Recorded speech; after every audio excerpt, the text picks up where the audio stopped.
టెక్నాలజీపై ఆధారపడ్డారు, కొన్ని పాయింట్స్ పెట్టారు, అక్కడకు కష్టపడి తవ్వాల్సి వచ్చింది. కానీ అన్ని మీటర్లు తవ్విన తర్వాత కూడా కార్మికుల ఆనవాళ్లు దొరకలేదు. అంటే జీపీఆర్ టెక్నాలజీ ఇక్కడ గుర్తించలేదు అనే చర్చ జరుగుతోంది. మొదటి రోజు కూడా ఆర్టీవీ అదే విషయాన్ని చెప్పింది.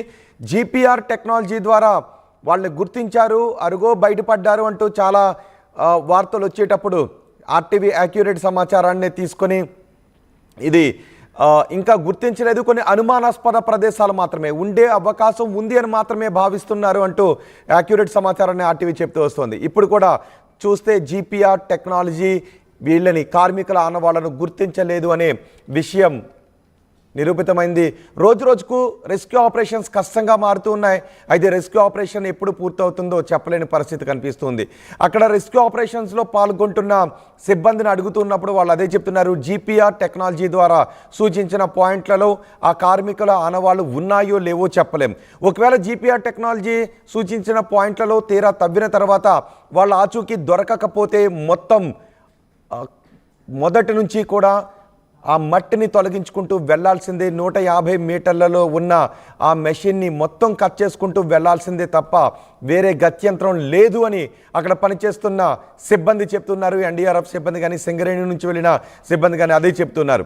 ఇప్పుడు జీపీఆర్ టెక్నాలజీతో గుర్తించిన పాయింట్లలో కార్మికుల ఆనవాళ్లు దొరకకపోవడంతో ఆపరేషన్ ఎప్పటికీ పూర్తవుతుంది, అసలు కార్మికుల ఆనవాళ్లు ఏ విధంగా ఉంటాయి అనే విషయంపై ఆందోళన వ్యక్తమవుతుంది. నీటి ఊటతో సహాయక చర్యలకు తీవ్ర ఆటంకం కలుగుతోందని చెప్తున్నారు. అయితే 7 మీటర్ల లోతు తవ్వారు. జీపీఆర్ టెక్నాలజీ ద్వారా గుర్తించిన కొన్ని పాయింట్లలో 7 మీటర్లు కిందకి తవ్వినా కూడా కార్మికుల ఆనవాళ్లు దొరకలేదు. ఇక్కడ జీపీఆర్ టెక్నాలజీ ఫెయిల్ కావడంతో గందరగోళం ఏర్పడింది. మొదట జీపీఆర్ టెక్నాలజీతో గుర్తించారు అన్నప్పుడు జీపీఆర్ టెక్నాలజీతో వేటిని గుర్తించే అవకాశం ఉంటుంది అన్న దానిపైన కూడా నిపుణుల దగ్గర నుంచి ఆర్టీవీ సమాచారాన్ని సేకరించింది. చాలా వరకు యాక్యురేట్ సమాచారం వచ్చే అవకాశం ఉంటుంది. కానీ కొన్ని సందర్భాల్లో లోపల ఉన్న ఐరన్కి సంబంధించి లోహాలు లోపల ఉన్న ఆనవాళ్లను జీపీఆర్ టెక్నాలజీ గుర్తించినప్పుడు కొంత గందరగోళానికి గురయ్యే అవకాశం ఉంటుంది. అది మనిషికి సంబంధించిన ఆనవాళ్ళ లేదంటే ఏదైనా లోహానికి సంబంధించిన ఆనవాళ్ళ అనే విషయంలో కొంత గందరగోళం ఏర్పడే అవకాశం ఉంటుందనే చర్చ కూడా జరిగింది. నిపుణులు అదే విషయాన్ని చెప్పారు. అయితే ఇప్పుడు జీపీఆర్ టెక్నాలజీతో గుర్తించిన పాయింట్లలో ఒక పాయింట్లో 7 మీటర్లు కిందకి తవ్వినప్పటికీ అక్కడ మనిషికి సంబంధించిన ఆనవాళ్ళు దొరకలేదు, కార్మికులకు సంబంధించిన గల్లంతైన కార్మికులకు సంబంధించిన ఆనవాళ్ళు దొరకలేదు. దీంతో ఏం చేయాలో అర్థం కాక తలలు పట్టుకుంటున్నారు నిపుణులు. ప్రభుత్వం కూడా అవసరమైతే రోబోలను ఉపయోగించాలని ముఖ్యమంత్రి రేవంత్ రెడ్డి ఆదేశాలు జారీ చేశారు. ముఖ్యమంత్రి రేవంత్ రెడ్డి నిన్న ఎస్ఎల్బీసీ టన్నెల్ దగ్గరికి వెళ్లారు. సహాయక చర్యల వివరాలను ఆయన స్వయంగా నిపుణులతో పర్యవేక్షించి అడిగి తెలుసుకున్నారు. అక్కడ 12 బృందాలు పనిచేస్తున్నాయి, వందలాది మంది సిబ్బంది పనిచేస్తున్నారు. షిఫ్ట్కు 100 మంది చొప్పున రోజుకు 300 మంది షిఫ్ట్లు మారుతూ అక్కడ పనిచేస్తూ ఉన్నారు. మిగిలిన నిపుణులు పర్యవేక్షిస్తూ ఉన్నారు. ఆ టన్నెల్లో ప్రతికూల వాతావరణంలో కూడా ఈ సిబ్బంది అంతా ప్రాణాలకు తెగించి పనిచేస్తున్నప్పటికీ కార్మికుల ఆనవాళ్లు కనిపించడం లేదు. ఆ చివరన ఉన్న 150 మీటర్లు 150 నుంచి 200 మీటర్ల దూరంలోనే కార్మికులు ఉన్నారు. కానీ వారి ఆనవాళ్లను గుర్తించలేకపోతూ ఉన్నారు. మట్టి నీరు ఉబికి వస్తూ ఉంది. ఆ గుర్తించిన పాయింట్లో కొన్ని మీటర్లు కిందకి తవ్వితే వాళ్ళ ఆనవాళ్లు దొరుకుతాయని అనుకున్నారు. సింగరేణి నుంచి కూడా భారీగా కార్మికులు అక్కడికి వచ్చారు. నిరంతరం 24 అవర్స్ రెస్క్యూ ఆపరేషన్స్ కొనసాగుతున్నప్పటికీ కూడా కార్మికుల జాడ తెలియకపోవడంతో ఆందోళన వ్యక్తమవుతుంది. నిన్న ముఖ్యమంత్రి అక్కడికి వెళ్ళిన తర్వాత అవసరమైతే రోబోలను కూడా ఉపయోగించాలని సూచనలు చేశారు. ఒకసారి ముఖ్యమంత్రి రేవంత్ రెడ్డి ఏం మాట్లాడారో చూద్దాం. అదే సమయంలో ప్రమాదంలో చిక్కుకుపోయిన వాళ్ళు, ప్రమాదంలో కుటుంబ సభ్యులు, అందులో ఉన్న కుటుంబాలు ఏవైతే ఆందోళన చెందుతున్నాయో ఈరోజు ఆ 8 మందికి సంబంధించిన కుటుంబాలను ఆదుకోవడానికి తెలంగాణ రాష్ట్ర ప్రభుత్వం సిద్ధంగా ఉన్నది. ఆ కుటుంబాలను ఆదుకోవడం మన బాధ్యత. ప్రభుత్వం మానవత్వాన్ని చూపిస్తున్నది. ఇక్కడ ఈ రకంగా ముందుకెళ్లే సమయంలో మాకు సహకరించాల్సిన వాళ్ళు ప్రాజెక్టు పరిశీలిస్తామంటే మేము పంపించినాం, ప్రాజెక్టును చూడమన్నాం, సూచనలు చేయమన్నాం. ఎవరు ప్రజాప్రతినిధులను ఎవరిని కూడా మేము ఎవరిని నియంత్రించలేదే, నిర్బంధించలేదే. గతంలో వాళ్ళు చేసినట్టు మేము ఏది చేయలేదే. ఇంత పారదర్శకంగా ప్రభుత్వం ఈ సమస్యని పరిష్కరించేటప్పుడు ఇంకా మమ్మల్ని తప్పుపట్టాలని మాట్లాడుతున్నారు.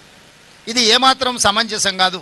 ఇప్పుడే మా చర్చలలో మనుషులు మిషన్లతో పాటు ఈ సమస్యను పరిష్కరించడానికి అవసరమైతే రోబోలను కూడా వాడండి అని చెప్పి ఇప్పుడు అధికారులకు మేము సూచన చేయడం జరిగింది. ఎందుకంటే హ్యూమన్ లాస్ ఉండొద్దు. ఇంకా ఫర్దర్ ఈ ప్రమాదాన్ని పరిష్కరించే దాంట్లో ఎక్కువ లోపలికి మనుషులు వెళ్ళి పనిచేస్తున్నప్పుడు ఇంకేదైనా అనుకోని దుర్ఘటన జరిగితే ఎవరికి కూడా చిన్న దెబ్బ కూడా తగులొద్దు. ప్రాణాల సంగతి చాలా దూరం. చిన్న దెబ్బ కూడా ఈ అధికారులకు ఈ సమస్యను పరిష్కరించడం దాంట్లో పాల్గొంటున్న సిబ్బందికి ఎవ్వరికి కూడా చిన్న సమస్య కూడా రాకూడదు. ఏ సమస్య తెచ్చుకోకుండా ఉన్న సమస్యను పరిష్కరించాలనేది ప్రభుత్వం యొక్క ఆలోచన. అందుకే ఈరోజు అవసరమైతే రోబోలను కూడా లోపలికి పంపించి వీటికి సంబంధించిన పనులను చేయడానికి కూడా పరిశీలించమని ఇప్పుడు అధికారులకు ఆదేశాలు ఇచ్చినాం. ఉత్తమ్ కుమార్ రెడ్డి గారు కూడా వారి అనుభవాన్ని ఉపయోగించి ఈ రోబోలను కూడా అవసరమైతే తీసుకొచ్చి ఆ రకంగా కూడా ఈ సమస్యను అడ్రస్ చేయాలనే ప్రయత్నం చేస్తున్నాం. ఏదేమైనా రాష్ట్ర ప్రభుత్వము ఈ సమస్యని పరిష్కరించాలనే పట్టుదలతోనున్నది. ఈ సమస్యలో నష్టపోయిన కుటుంబాలను ఆదుకోవాలనే చిత్తశుద్ధి ప్రభుత్వానికి ఉన్నది. దయచేసి మీరు అందరూ కూడా ఈ సమస్యని పరిష్కరించడానికి ఆదుకోవాల్సిందిగా నేను విజ్ఞప్తి చేస్తున్నా. ముఖ్యమంత్రి రేవంత్ రెడ్డి చాలా క్లియర్గా చెబుతూ ఉన్నారు, లోపల ప్రమాదకర పరిస్థితులే ఉన్నాయి, ప్రాణాలకు తెగించి లోపలికి వెళ్ళి ఎన్డీఆర్ఎఫ్ సిబ్బంది 12 టీంలు కూడా కృషి చేస్తున్నాయి 8 మంది జాడ కనిపెట్టడానికి. కానీ ఈ ప్రయత్నంలో ఇంకో ప్రమాదం జరగటానికి వీల్లేదు, జరగకూడదు అనే కృతనిశ్చయంతోనే వెళుతూ ఉన్నాం. సో నేరుగా మనుషులే లోపలికి వెళ్ళి అక్కడ పనిచేస్తున్నప్పుడు ఇంకేదైనా ప్రమాదం జరిగితే అది భరించలేని విధంగా ఉంటుంది. మనుషులకు వెళ్ళి పనిచేస్తున్న వాళ్ళకు చిన్న దెబ్బ కూడా తగలొద్దు. అవసరమైతే రోబో టెక్నాలజీని వాడుకోండి. మనుషులు చివరి వరకు వెళ్ళి ఆక్సిజన్ లేని చోట ప్రతికూల పరిస్థితిలో పనిచేస్తున్నారు కాబట్టి మళ్ళీ ఏదైనా ప్రమాదం జరగడానికి అవకాశం ఉంటుంది కాబట్టి అవసరమైతే రోబో టెక్నాలజీని కూడా వాడండి అనే ఆదేశాలు జారీ చేశామని చెప్తున్నారు. మరి ఇప్పుడు రోబోలను రంగంలోకి దించే అవకాశం ఉందనే విషయంపై కూడా నిపుణులు చర్చిస్తున్నారు. కానీ ఇంకా ఆ ప్రమాదకర పరిస్థితుల్లోనే ఆ చివరన ఆక్సిజన్ లేని చోట మళ్ళీ ఏ పైకప్పు కూలుతుందో తెలియని చోట చూడని ఒకసారి సిబ్బంది వాళ్ళంతా 8 మంది కోసం ప్రాణాలకు తెగించి విధి నిర్వహణలో పాల్గొన్నారు. జీపీఆర్ టెక్నాలజీని ఉపయోగించి ఆ మట్టిలోకి రేడియో తరంగాలను పంపించి ఆ డేటాను తీసుకుని విశ్లేషించారు. ఆ కింద వాళ్ళు ఉన్న ఆ కింద మట్టిలో మానవ అవశేషాలు ఉండొచ్చు, మనుషులు ఉండొచ్చు, కార్మికులు ఆనవాళ్ళు అక్కడ దొరకొచ్చు అని భావిస్తున్నారు. కానీ ఇప్పటి వరకు అక్కడ ఉన్న పరిస్థితుల దృష్ట్యా సహజంగా ప్రాణాలతో ఉండే అవకాశం లేదు అని నిపుణులు చెప్తున్నారు. స్థానిక ఎమ్మెల్యే కూడా ఆ విషయాన్ని ధృవీకరించారు. స్థానిక ఎమ్మెల్యే డాక్టర్గా చెబుతున్నాను అంటూ ఆ విషయాన్ని ధృవీకరించడంతో కొంత ఆందోళన కూడా వ్యక్తమైంది. అయినప్పటికీ కూడా ఒక చిన్న హోప్ ఉంది.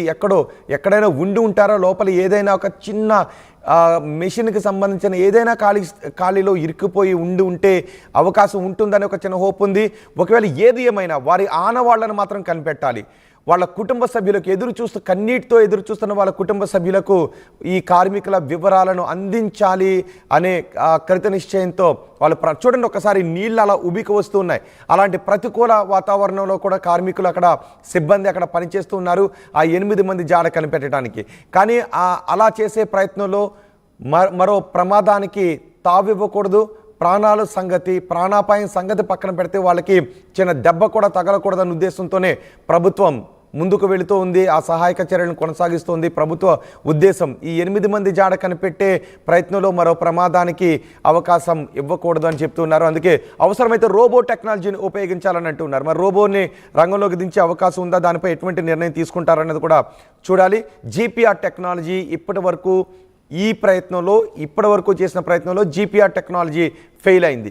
జీపీఆర్తో వాళ్ళ ఆనవాళ్ళు కనుక్కున్నారు, 4-5 చోట్ల కనుగొన్నారు అని వార్తలు వచ్చాయి. ఒక చోట క్యాప్ బయటపడిందని వార్తలు వచ్చాయి, ఒక చోట బాడీస్ని వెలికి తీశారు అంటూ వార్తలు వచ్చాయి. కానీ ఆర్టీవీ మాత్రం ఇవన్నీ ఊహాగానాలే అని చెబుతూ వస్తోంది. ఇప్పుడు ముఖ్యమంత్రి కూడా అదే విషయాన్ని ధృవీకరించారు. ఎన్డీఆర్ఎఫ్ సిబ్బంది అదే విషయాన్ని ధృవీకరించారు. జీపీఆర్ టెక్నాలజీతో గుర్తించిన పాయింట్లలో ఎటువంటి ఆనవాళ్లు కూడా దొరకలేదు. సో దీంతో మళ్ళీ ప్రయత్నం అంతా కూడా మొదటికొచ్చింది. అయినప్పటికీ కూడా ఏమాత్రం వెరవక కృత నిశ్చయంతో హోప్తోనే ముందుకు వెళ్తూ ఉన్నారు. సిబ్బంది అంతా ప్రాణాలకు తెగించి ఆ రెస్క్యూ ఆపరేషన్స్లో పాల్గొంటూ ఉన్నారు.